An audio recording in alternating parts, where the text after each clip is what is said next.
Welcome. If you want to change language of your Garmin DriveSmart 61, open the settings, scroll down for the 2 times, pick language and the keyboard, and right now you have to change the text language. When you scroll down, you will find here a lot of different languages. We can switch, for example, for Polish, so you have to select, tap on the save button, and after a few seconds our language has changed. It also changed the voice language. Let me just go back for the English.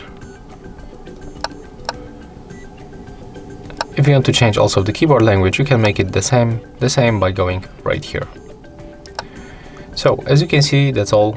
If you find this video helpful, remember to leave a like, comment and subscribe.